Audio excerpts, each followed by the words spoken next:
Bienvenue dans une nouvelle vidéo de Pem Pem Pem 5 ans de réflexion mec. Alors si tu ne connais toujours pas le principe alors que ça fait 2 ans que je te fais une vidéo par semaine sur ce livre-là, je te réexplique. Parce que c'est toujours bien de réexpliquer les choses. 5 ans de réflexion, c'est un journal qui pose des questions tous les jours. On y répond tous les jours et quand on arrive à la fin de l'année, donc c'est sur 365 jours, on recommence et on fait ça pendant 5 ans. Et l'idée en fait, c'est de pouvoir savoir comment on a évolué sur la même question pendant les 5 dernières années. C'est absolument magnifique. Alors, la dernière fois, on s'était arrêté, je sais plus où, comme à peu près chaque fois. Et là, tu as envie de me dire, mais Laetitia, pourquoi tu te poses pas cette question avant de démarrer la vidéo? Très bonne question. Parce qu'en fait, je n'ai pas la capacité d'anticipation et cette intelligence merveilleuse qu'ont la plupart des êtres humains. Je ne saurais pas te dire pourquoi. Disons que c'est ce qui fait tout mon charme. Alors, la dernière fois, j'en étais où? Nanana, nanana, c'était pas là. On était à l'IQ du jour, je pense. IQ. Et la question, c'était le 22 octobre. Oui, il y a un petit peu de retard, mais t'inquiète, on va le rattraper là dans les jours qui viennent. Le 23 octobre, le livre me demandait quel est le dernier appel que vous avez manqué. Et l'année dernière, je disais que c'était Farid qui m'avait appelé. Parce que j'avais un nouveau numéro et que je n'avais pas donné mon numéro aux gens et que j'aime pas qu'on m'appelle. Ah ouais, j'avais oublié ça. Ouais, l'année dernière, j'avais changé de numéro. Mon ancien, c'était 06 69 3 x 0. Nanana. Je te dis pas, parce que la meuf qui a mon numéro de téléphone, elle se fait tout le temps harceler. Parce que c'était le numéro que je donnais à mes clients quand j'avais un magasin. Et du coup, en fait, les gens, ils l'appellent encore sur ce numéro. Ça la rend ouf. On s'était parlé parce qu'en gros, c'était rigolo parce que tous mes comptes et tout, ils étaient tous liés à ce numéro. Genre Facebook, WhatsApp, tout. Et la meuf, elle recevait plein de trucs de moi. Et je sais pas comment on a fait pour à un moment donné se contacter, elle et moi, sur WhatsApp. Et ça la rendait dingue. Et dingue, la pauvre. Et ouais, c'était... Alors, j'aime pas le téléphone, mais je crois que je te le dis souvent. Je n'aime pas être au téléphone, je n'aime pas parler avec les gens au téléphone. C'est pas que j'aime pas les gens, j'aime les gens de tout mon cœur. Mais alors, le téléphone, je peux pas. Ce que j'aime pas, c'est le fait d'être obligé à un moment donné de tout arrêter pour discuter avec une personne. Alors que quand tu fais les choses par WhatsApp, par texto ou par Messenger, tu peux faire les choses quand tu veux. C'est-à-dire, on t'envoie une information, tu y réponds quand tu peux, quand tu veux, quand ton cerveau est disponible. Et en appel, c'est pas le cas. Et j'aime pas les appels qui durent longtemps, ça me fatigue. J'arrive pas à rester au téléphone.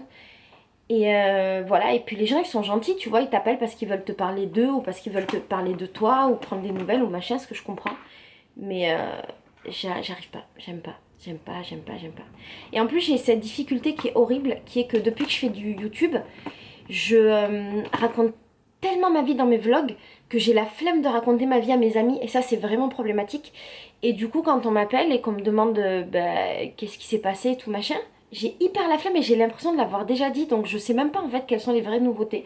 Voilà, l'histoire de ma vie téléphonique. Et du coup cette année j'ai dit que c'était Farid qui voulait savoir ce qu'on mange. Ouais, du coup en fait la finalité de tout ça c'est que très peu de monde m'appelle. Les gens je crois savent que j'aime pas téléphoner. Et il y a que, si je regarde en fait, il y a que Farid quasiment qui m'appelle. Voilà, c'est très bien. Et moi j'appelle jamais. J'appelle de temps en temps mon mec. Mais... Le 24 octobre, comment ça va en 2 rimes? C'est chaud en 2 rimes mec. L'année dernière j'avais dit ça va pépère comme une viscère, ce qui ne veut absolument rien dire. Et cette année j'ai dit tranquille boubille, ce qui veut rien dire non plus. Mais moi tu vois, je suis pas une poète. Je suis pas capable de faire des trucs en rime là. Le 25 octobre, quelle est la chose la plus sincère que vous ayez dite aujourd'hui? Et l'année dernière, j'avais répondu que c'était je t'aime parce que je le dis toujours sincèrement.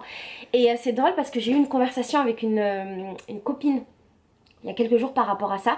Parce qu'elle comprenait pas en fait que je sois capable de donner beaucoup d'amour à plein de gens. Et elle avait du mal à comprendre que du coup... Enfin, elle se demandait du coup, est-ce que Laetitia elle m'aime vraiment? Ou est-ce qu'elle m'aime comme tout le monde? Ou est-ce que c'est superficiel, hypocrite, machin? Donc on a eu cette discussion. Et c'est pas la première fois qu'on me pose cette question. J'avais eu la même discussion avec une autre copine il y a pas longtemps.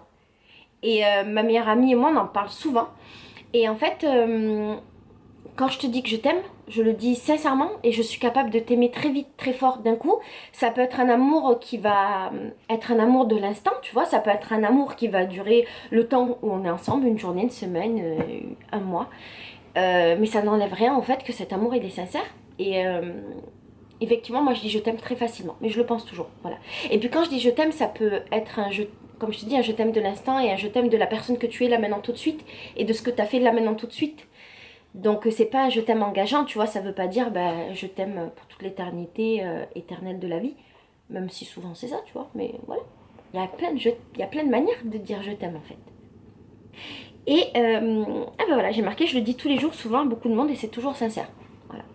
Et cette année, j'ai répondu aucune idée. Ah ben voilà, ben ce jour-là, peut-être j'avais pas été sincère, peut-être que j'existais pas. Le 26 octobre, que pensez-vous de votre physique? Alors, cette année, j'ai dit que j'étais bien conservée pour une meuf de presque 33 ans, parce que j'aurai 33 ans dans 5 mois.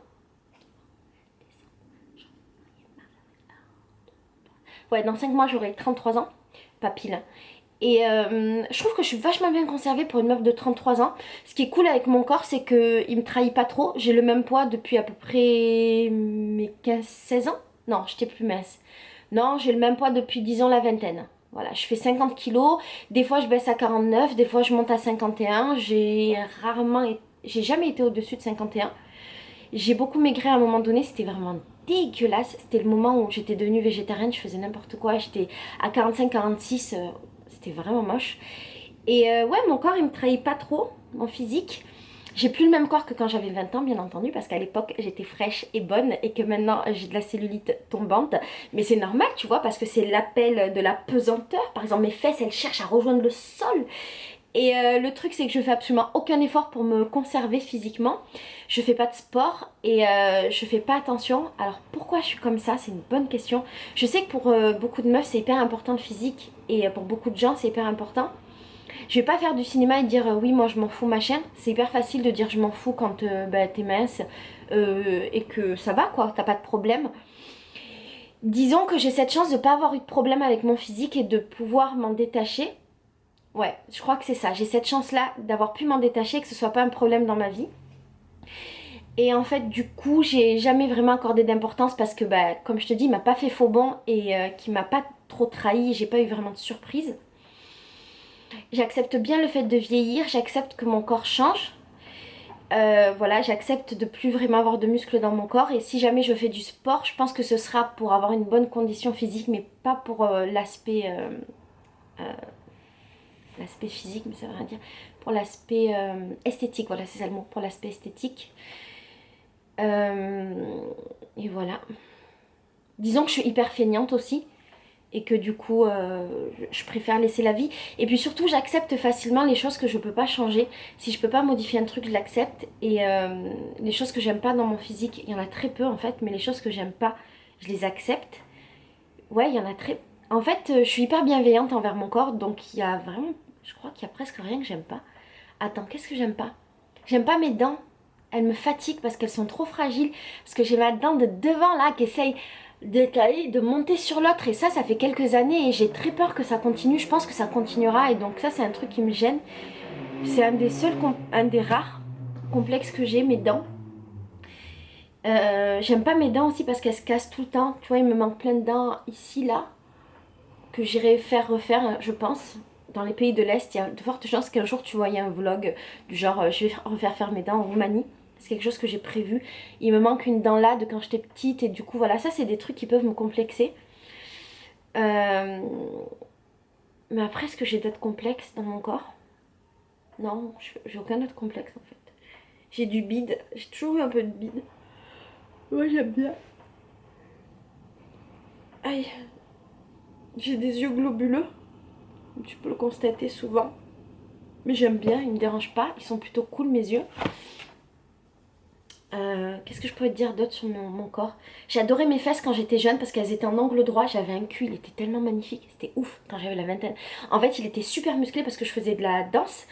À l'époque, tu sais, j'étais pom-pom girl et je dansais énormément et j'avais fait du tennis avant, donc ça m'avait fait un cul mais magnifique. Il était tout haut, il y avait le creux sur les côtés, il était bombé, dessiné, vraiment un angle droit. Quand je mettais des talons, ça rendait ouf les gens. Et en fait maintenant, donc il est tout mou et tout, il tombe. Mais je le vis bien, je trouve que quand même il est cool.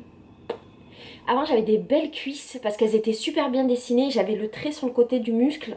Grâce au tennis et à la danse, bon, je n'ai plus aucun muscle dans mon corps, mais je le vis bien, j'aime bien mes jambes, même si elles sont de plus en plus celluliteuses, ça fait partie de la vie. J'aime bien mes mollets, je crois, attends. Ouais, j'aime bien mes mollets parce qu'en fait j'ai des mollets bien musclés et ça c'est grâce au tennis et à la danse. Le tennis, ça m'a beaucoup formé mon corps quand j'avais 15 ans, c'était trop cool. Je pense que ça m'a donné des bonnes bases. Après, qu'est-ce que j'ai de plus dans mon corps? Bah mes tétés, tu sais qu'ils sont petits mais que je les aime de tout mon cœur. Peut-être là ça devient chiant parce que je commence à avoir la peau qui pend. Mais je le vis bien, ça me fait rigoler. Je trouve ça marrant en fait. Et après, ben voilà, attends, je regarde. Pourquoi je peux être complexée? Ah ouais, j'ai vachement de peau ici, ça me gave. Je trouve ça dégueulasse. J'ai trop de peau dans mon corps là, dans mes yeux. Et du coup, je pense que quand je serai vieille, ce sera absolument dégueulasse. Et des fois, je me dis, tiens, si je me faisais enlever de la peau, je serais vachement plus belle. Mais après, j'ai la flemme de faire ce genre de truc, c'est pas mon délire. Mais ouais, peut-être il y a trop de peau là. Tu vois ou pas? Il y a trop de peau dans mon corps, c'est pas humain d'avoir autant de peau sur ses yeux là. Et mes joues, elles s'affaissent avec l'âge, tu vois. Des fois, je le vois dans mes vidéos. En fait, j'ai compris qu'il y avait plein de trucs moches chez moi depuis que je fais des vidéos. Mais je le vis bien. Au début, je le vivais mal. Ça m'a duré peut-être 3-4 vlogs et après, je l'ai bien vécu. Donc ça, petit ton. J'ai un double menton aussi. Farid, il se moque beaucoup de mon double menton, mais moi, ça me fait rigoler. Et mes oreilles, c'est pas les mêmes. Si tu regardes bien, j'ai pas les mêmes oreilles. Moi, j'aime bien, ça me fait rigoler parce que j'ai une oreille de lutin. Après, mon corps, j'aime bien ici, là. Je saurais pas te dire pourquoi, mais j'aime bien ça. J'aime bien, je crois que c'est un truc de... Quand j'étais gamine, j'aimais bien qu'on voit mes os. Quand j'étais gamine, j'avais un truc aussi qui était vraiment un truc de gamine con. C'est que j'adorais qu'on voit ces os-là, là. Tu vois, ici. Tu vois. Et du coup, j'essayais d'être vachement mince pour qu'on voit ces os. Et dès qu'on les voyait, j'étais contente. Et c'est terrible parce que ça, c'est vraiment un truc de la société dans laquelle on est qui nous fait croire que la maigreur, c'est beau. Et je me souviens jeune, bon, très peu, hein, parce que j'ai pas eu vraiment de problème physique. Et je parle vraiment trop de mon corps là, faut que j'arrête. Mais je me souviens jeune par exemple que j'avais... je faisais des mini-régimes, genre régime biscotte et je mangeais que des biscottes. C'était quand j'étais ado, c'est le truc des ados. Et c'est venu en fait un jour une tante qui s'est moquée de moi. Et qui disait... et sa fille faisait de la gym et donc elle avait un corps hyper musclé pour une jeune. J'avais 13-14 ans. Et en fait, elle s'était moquée de moi parce que j'avais encore le ventre d'enfant. Tu sais, le ventre, enfin, j'ai toujours eu du bide en fait. Je l'ai toujours eu, un peu. C'est parce que je me tiens comme ça. Et du coup, j'ai toujours mon ventre qui sort. Et donc, elle s'était moquée de moi et ça m'avait vachement complexé d'un coup, mais énormément. Et je passais des heures à me regarder dans le miroir pour essayer de comprendre. Je faisais des abdos, j'essayais de maigrir, machin. Bon, ça n'a jamais marché, j'ai jamais d'abdos. Mais voilà. Bon, globalement, j'aime bien mon corps. Et je t'ai un peu trop parlé. Et la dernière fois, je disais, je m'aime comme je suis, j'accepte tous mes défauts. Dans tous les cas, je ne peux pas les changer, donc à quoi bon? C'est un peu la même histoire. Le 27 octobre, ma dernière gaffe. Alors, l'année dernière, tu te souviens, c'est la rencontre avec la blogueuse qui s'était super mal passée. C'est une de mes premières rencontres avec une blogueuse et ça s'était très mal passé parce que la meuf était hyper prétentieuse et qu'en fait, en se connaissant, on s'était déjà parlé en tant que blogueuse, on s'était même appelé au téléphone et quand je l'ai rencontrée en vrai, elle a fait la meuf qui me reconnaissait pas, hyper hautaine, machin. Et ma gaffe, c'est qu'en fait, on était dans un... Je t'ai déjà raconté, on était dans un resto, un bar africain. Et tous les serveurs, c'était des Africains. Et à un moment donné, il y a une meuf qui arrive vers nous et qui nous demande un truc du genre est-ce que ça va ou machin? Non. Qui nous pose une question et moi, je lui ai passé ma commande. Parce qu'en fait, je croyais que c'était la serveuse, mais en fait, non, c'était la pote de la blogueuse. Voilà, donc c'était un peu la honte.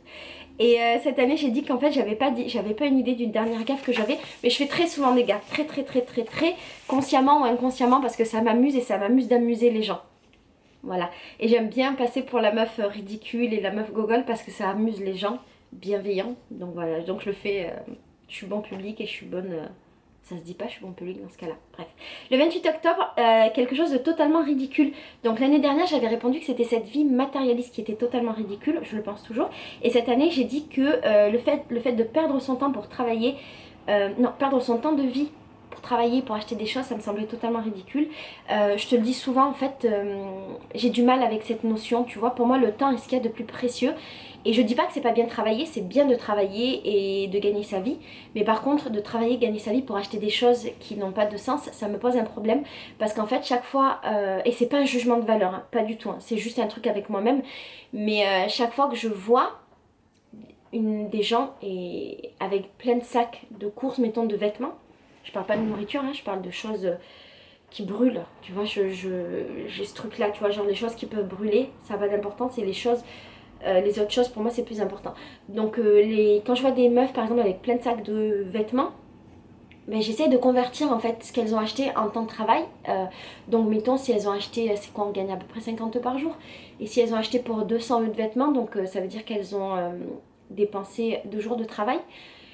2 jours de travail, c'est 8 et 8, 16 heures. Je sais pas si j'ai de la merde là, mais ça représente à peu près 16 heures. Et je me dis, mon Dieu, t'as utilisé 16 heures de ton compteur de vie pour acheter des choses.